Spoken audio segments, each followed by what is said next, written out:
نحمد ونصلي على رسوله الكريم أما بعد فأعوذ بالله من الشيطان الرجيم بسم الله الرحمن الرحيم إن الحكم إلا لله صدق الله العلي العظيم সবাই পড়ি সাল্লাল্লাহু আলাইহি ওয়াসাল্লাম।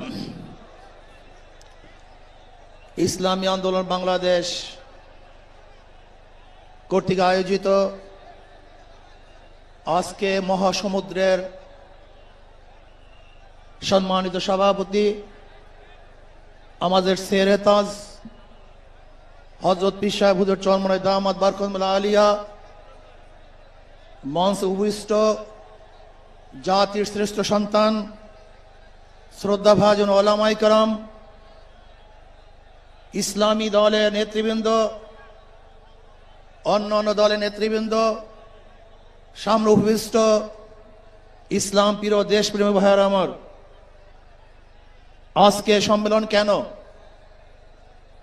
আমরা পিআর সিস্টেমে নির্বাচন চাই, সংখ্যানুপাতিক হারে নির্বাচন চাই। বিএনপি কেন মানছে না? বিএনপি তো দাবি করেছে আমরা জাতীয় সরকার গঠন করব, এটা বিএনপির দাবি। আর জাতীয় সরকার গঠন করার জন্য সবচেয়ে ভালো পদ্ধতি পিআর সিস্টেম নির্বাচন। জাতীয় সরকার সর্বদলের অংশগ্রহণমূলক সরকার, আর সর্বদলের অংশমূলক সরকার গঠন হতে পারে একমাত্র পিআর সিস্টেম নির্বাচনের ভিত্তিতেই। তাহলে কেন বিএনপি মানছে না? কারণটা কি আমি তো বুঝি না। অবশ্যই বিএনপিকেও পিআর সিস্টেমে নির্বাচন মানা উচিত। সংস্কার চাই। বিএনপি বলছে আমরা সরকার গঠন করে ক্ষমতায় গিয়ে সংস্কার করব। প্রথম প্রশ্ন হলো এই, আগামীতে বিএনপি ক্ষমতায় যাবেন, এই গ্যারান্টি আপনি কে দিয়েছে? আপনি কিভাবে ভেবেছেন যারা 91 থেকে 96 পর্যন্ত ফেল করার কারণে 96 ক্ষমতায় আসতে পারে নাই, আবার 2001 থেকে 2005 পর্যন্ত দেশ চালাবার কারণে 2008-এও তারা ক্ষমতায় আসতে পারে নাই।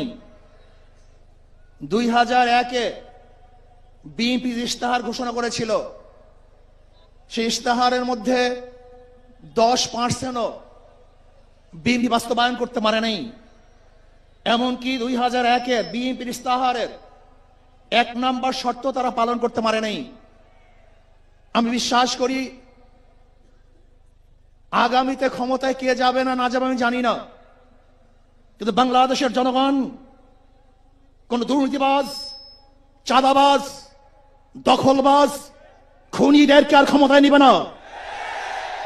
বাংলাদেশের জনগণ রক্ত দিয়েছে, জীবন দিয়েছে বাংলাদেশে চাঁদাবাজি করার জন্য নয়, খুন করার জন্য নয়, দেশকে দখল করার জন্য নয়, দুর্নীতি করার জন্য মানুষ রক্ত দেয় নাই, জীবন দেয় নাই। বাংলাদেশের মানুষ জীবন দিয়েছিল, মানুষ মুক্তি পাবে, শান্তি পাবে। আমার গরিব দুঃখী মানুষ ক্ষুধার্ত থাকবে না, বাংলাদেশের একজন মানুষও খোলা আকাশের নিচে থাকবে না, বাংলাদেশের একজন গরিব বস্ত্রহীন থাকবে না।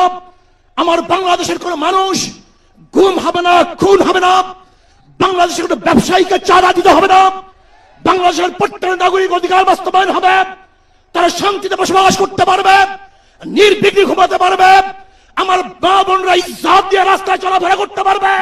বাংলাদেশের মসজিদ থাকবে, মাদ্রাসা থাকবে, দাড়ি থাকবে, টুপি থাকবে, দাড়ি ভরে আক্রমণ করতে পারবে না, টুপিকে ছিনিয়ে কেউ নিতে পারবে না, ইসলামের বাইরে কেউ আইন পাস করতে পারবে না। এর জন্য জীবন দিয়েছিল, রক্ত দিয়েছিল।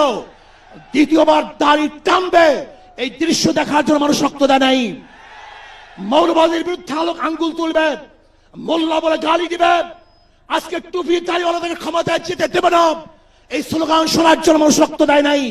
এই দৃশ্য দেখার জন্য বুকের তাজা রক্ত জমিনে ঢেলে দিয়ে মানুষ শাহাদাত বরণ করে নাই, বরং বাংলাদেশের মানুষ শাহাদাত বরণ করেছিল এই জাতিকে মুক্তি দেওয়ার জন্য, কোরআন ও সুন্নাহর আইন বাস্তবায়ন করার জন্য। বাংলাদেশের মানুষ ওই ভারতের গোলামি করার জন্য রক্ত দেয় নাই।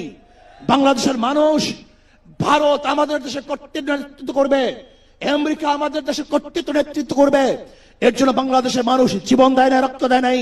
বাংলাদেশের মানুষ সাধন, তারা নিজেরা আইন প্রণয়ন করবে, নিজেরা সংসদ পরিচালিত করবে, তারা নিজেদের পায়ে দাঁড়াবে। বাংলাদেশের মানুষ জীবন দিতে পারে কিন্তু কার গোলামি করতে পারে না। প্রিয় ভাইয়েরা আমার, আমি বিশ্বাস করি আজকে মঞ্চে যারা আছেন, যদি আমরা মুনাফিকি না করি, মঞ্চে যারা আছে যদি মুনাফিকি না করি, মুখের এবং কাজের কথা যদি একসাথে থাকেন, মুখের সাথে কাজের যদি মিল থাকেন, আমি এই লক্ষ জনতার সামনে কসম করে বলতে পারি আগামীতে ক্ষমতায় যাবে ইসলাম, ক্ষমতায় যাবে ইসলাম, কোনো সন্দেহ নাই।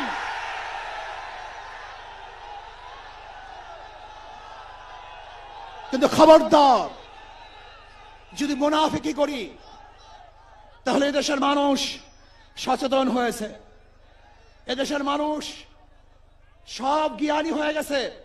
বিশ্বাস করবেন না, একজন রিকশাওয়ালা, ঠেলাওয়ালা, কুলি মজদুরের বক্তব্য শুনলে আমরা আশ্চর্য হয়ে যাই বাংলাদেশের মানুষ কত সচেতন, তারা কত সচেতন হয়েছে। যদি আমরা মুনাফিকি না করি, যদি আমরা ঐক্যবদ্ধ থাকি, বাংলাদেশে একটা বাক্স ইসলামের নামে দিতে পারি।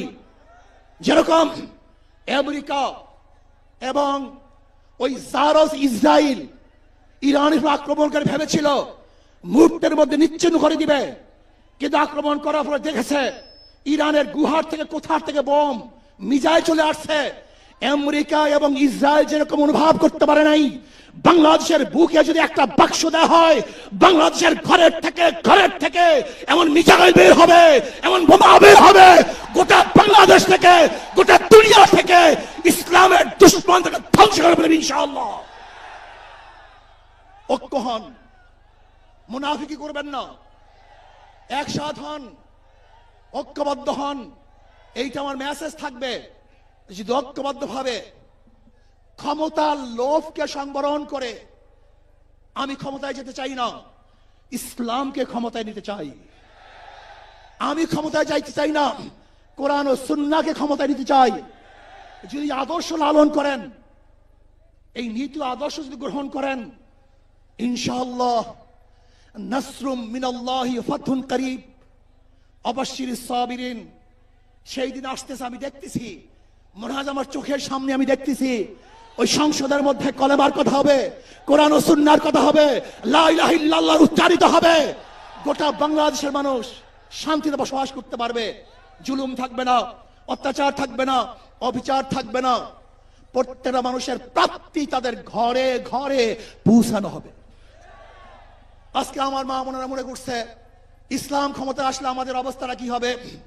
ইসলাম ক্ষমতা আসলে প্রত্যেকটা মা বোনের ন্যায্য অধিকারকে প্রতিষ্ঠিত করা হবে। ইসলাম ক্ষমতা আসলে আগামী 5-10 বছরের মধ্যে সমস্ত গরিবরা দরিদ্র সীমার উপরে চলে যাবে। ইসলাম ক্ষমতা আসলে 28 লক্ষ কোটি টাকা বিদেশে পাচার হবে না, দুর্নীতি থাকবে না, জুলুম থাকবে না, অত্যাচার থাকবে না, নির্বিচার কোনো মানুষ আর খুন হবে না, গুম হবে না। ইসলাম ক্ষমতা আসলে শ্রমিকদেরকে তাদের অধিকার আদায়ের জন্য রাস্তায় নামার কোনো প্রয়োজন হবে না। ইসলাম ক্ষমতা আসলে কৃষক, শ্রমিক, মজদুররা তাদের অধিকারকে প্রতিষ্ঠিত করার জন্য ইসলামী সরকার তাদেরকে নিয়ে কমিটি গঠন করে তাদের প্রাপ্তি তাদের কাছে পৌঁছায় দেবে। আসুন ইসলাম হুকুমাত কায়েম করার জন্য আমরা চেষ্টা করব। আজকে আমাদের এই জনসভায় যশোর থেকে আমার কিছু ভাই আসার সময় তার অ্যাক্সিডেন্ট হয়ে শাহাদাত বরণ করেছে। আল্লাহ তাদেরকে জান্নাতুল ফেরদাউস দান করেন। আমার অনেক ভাইয়ের আহত অবস্থায় আছে, আল্লাহ পাক তাদেরকে সুস্থ করে দেন। আসুন আজকে জনসমুদ্রে আমরা আসছি, আমাদের টাকা নাই, পয়সা নাই, নিজের পয়সা দিয়ে এসছি, নিজের খানা খেয়েছি। এই জাতিকে, এই দলকে, এই কাফেলাকে গোটা দুনিয়ার কোনো প্রশক্তি পরাজয় করতে পারবে না, থামিয়ে রাখতে পারবে না। অবশ্যই ইনশাআল্লাহ আমরা বিজয় হব। আল্লাহ আমাকে এবং সবাইকে ইসলাম হুকুমাত কায়েম করার তৌফিক দান করেন। আমা আলাইনা ইল্লাল বালাগ। আসসালামু আলাইকুম ওয়া রাহমাতুল্লাহ।